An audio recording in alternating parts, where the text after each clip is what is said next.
This is just going to be a little update video. So last night spent a lot of time searching for that box right there to find the brake parts. Then after I looked at all the brake parts, I decided I really don't want to go with the drum brakes. I'm going to go ahead and switch the front over to the disc brakes. So that was a little bit of a change we're going to do. Got the steering box about where it's going to be. There's the steering rod right there, so we've got a little bit of modifying. Went ahead and put the body on it for some test fit. Got the steering column kind of in where it's supposed to be, so we can kind of get an idea. Tomorrow we'll end up getting the front perch welded up, get that done.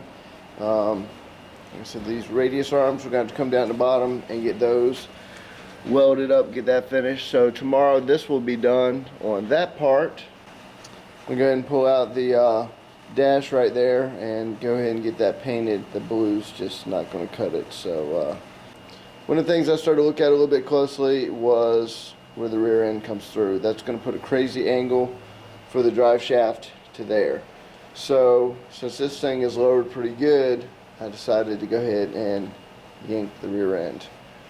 So I knew we were going to run across some stuff on the way to doing this build, but a Ford 88 that I have in the back shop I can actually put in here. And what happens is, the difference is, on the Ford, the yoke is down here.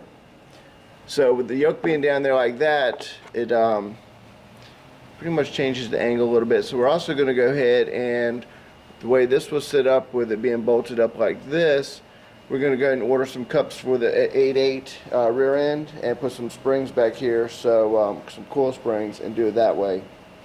A little bit different of a design, same purpose. The Ford 8.8 will be able to handle a little bit more horsepower. It's a lot more reliable than this one right here, and I think I'm going to like the design a lot better.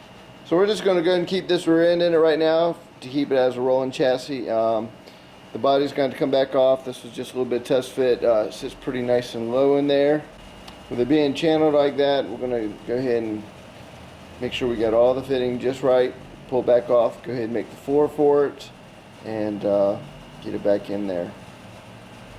Once I get that dash painted, get away from that blue, we'll go ahead and get the gauges mounted, get them pretty much ready to go. Yes, I'm going to try to sneak a little radio in here. Gotta have some tunes. And that's starting to look like a little bit of a car.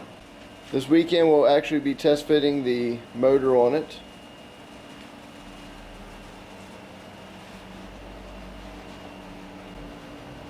Looks pretty good, sitting on there nice and low too.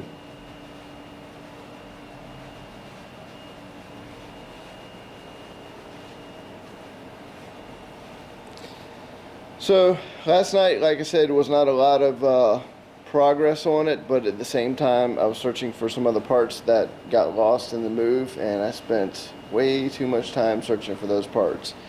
But with a phone call to Speedway today, found some parts I need. I can go ahead and switch over this front to disc brakes, and it really wasn't too bad of a price for what I would have to spend on getting the drum stuff. I can just switch up to some modern stuff.